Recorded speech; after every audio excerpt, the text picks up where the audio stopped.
We will leave the week talking very seriously about Ladd McConkey being a first-round draft pick. That was Field Yates from ESPN talking about Ladd McConkey's work at the Reese's Senior Bowl down there in Mobile.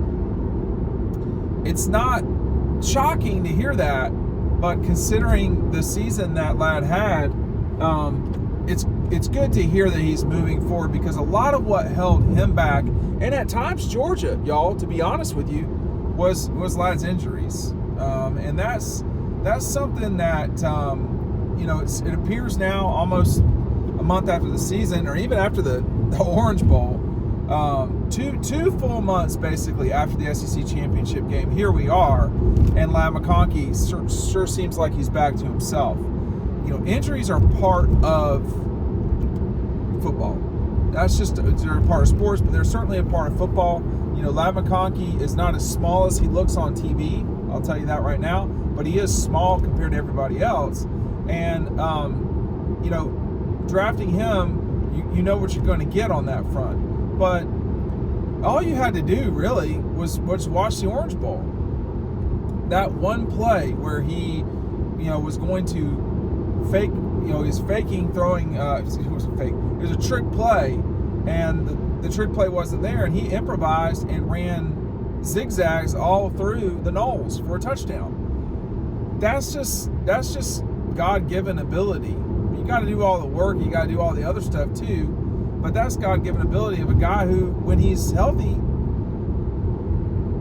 there's not a lot of people like Ladd McConkey in college football.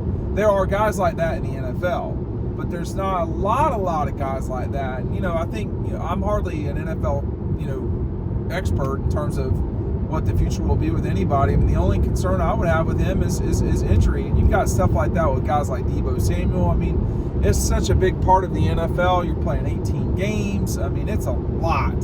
So that will be something that Ladd will have to get used to. But his performance in Mobile has clearly pushed him higher up the boards.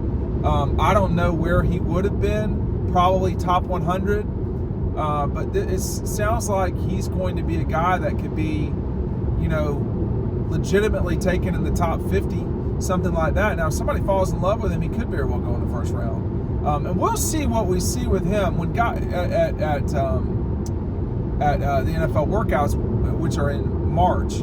We'll see, like a lot of times what happens is guys that have really good moments like this, or weeks, whatever you want to call it, like at Senior Bowls, they don't do some things over time. Like they lock in their numbers either at the combine or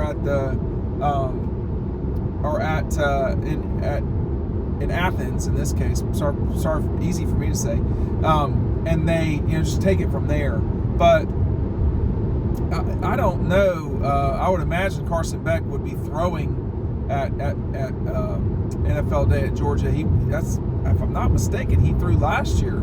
So, Ladd is going to be a guy that, he's extremely likable, obviously. He's done, out of nowhere, seemingly out of nowhere, to superstardom, frankly, in college football. What the future will hold in the NFL, that's just so much harder to know. I mean, guys like Roquan Smith and Matthew Stafford, they are so obviously NFL players.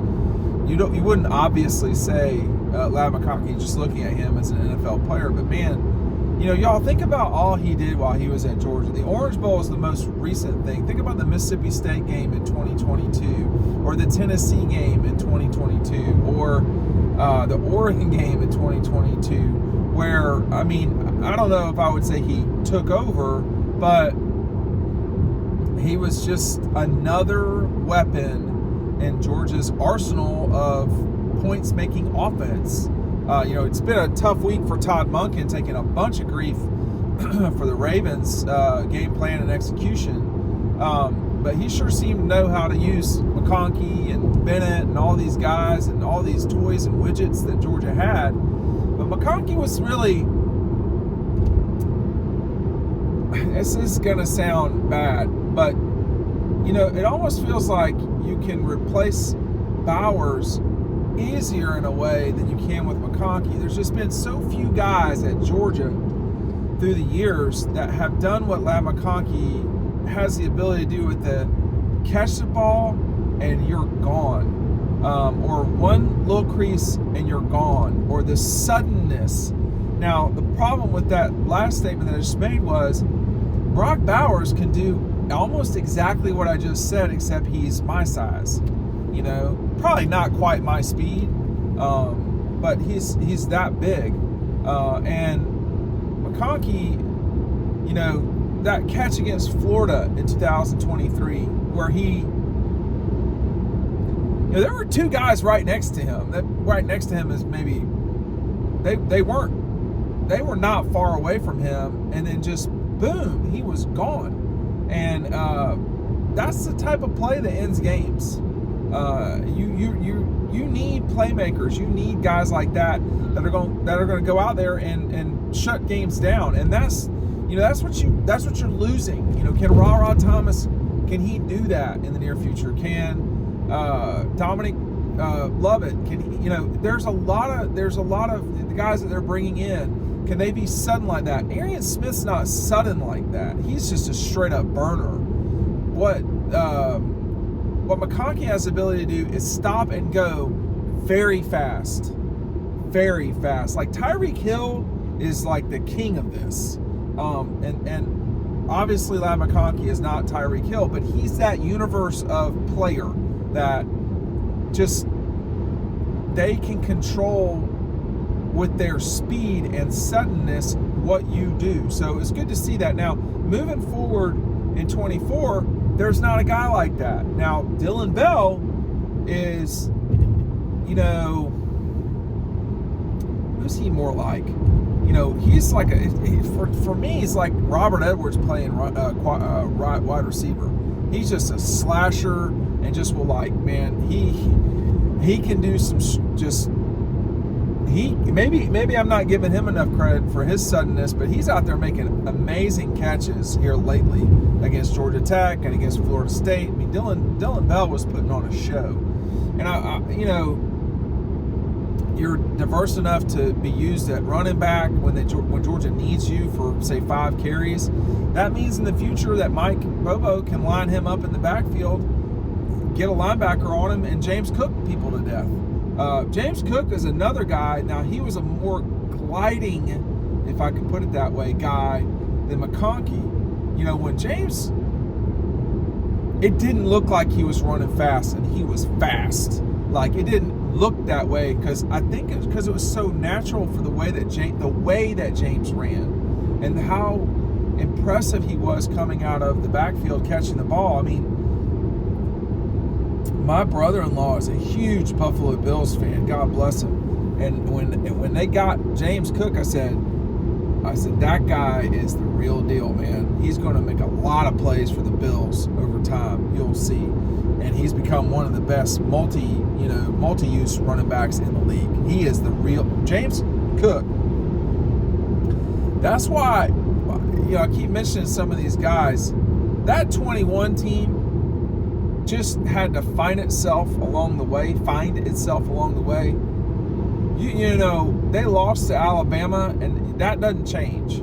Like, you can't go back and change that game, but they beat them 6 weeks later. That team is one of the best teams of all time in college football. When you look at the personnel, you know, James Cook was not even the starting running back on that team. I mean, Nick and Sony were great. They are the best 1-2 punch in Georgia football history, unless you want to say Todd and Nick were the best 1-2, but they never hardly played with one another in 14. But, man, Zamir and James Cook would just grind you down and slash you. They were a great running back duo. I hope Zamir is picking up steam. It looks like he was for the Raiders at the end of the season. But that 21 team, when you start talking about like Ladd McConkey, A.D. Mitchell, Stetson Bennett, that's just on offense. Brock Bowers. You know, Brock Bowers will be a college football Hall of Famer. I don't know if Lad McConkey, I don't know if he was All-American, therefore you're not able to be in the Hall of Fame. I mean, just like some of these rules have got to be adjusted to where they make sense. Because I would say, I don't think he will, but I would say that A.D. Mitchell even has an outside case of being in the College Football Hall of Fame for all he did in big moments. I don't know that he did enough all the time, but think about that Tennessee game in 21 where you had Stetson to A.D. Mitchell to James Cook. These are just on passes. You had, out there on defense, you had 2 first-round, you had almost the whole defensive line was first-round guys. Devontae Wyatt, Jordan Davis, Trayvon Walker, number 1 overall, Jalen Carter, who was a backup, Nakobe Dean, Lewis Cine. I mean, Lewis Cine, first-round guy. That defense was one of the best, and probably was the best in college football history. And those guys were all on the same team, and Lad McConkey was part of that team, and people didn't really think about Lad McConkey. And here's this guy a couple years later. This guy's a straight-up freak, burning you up, taking your money at lunch, and smiling at you like he's happy about it. He's cool. But, I mean, I think he's having a good week down there in Mobile. It certainly sounds like it. And it would be a heck of a statement in terms of player development if you had Lad McConkey go in the first round. I will believe it when I see it. I'll just say that. I'll believe him going in the first round when I see it. But kudos to, Brian McClendon for the development, Kirby and company for signing him. He's had a heck of a little run there at Georgia, Lad McConkey, and we'll just see how it plays out from here on out. But there's plenty of now discussion, legitimate discussion. The guy could go late end of the first round. That'd be a heck of a career.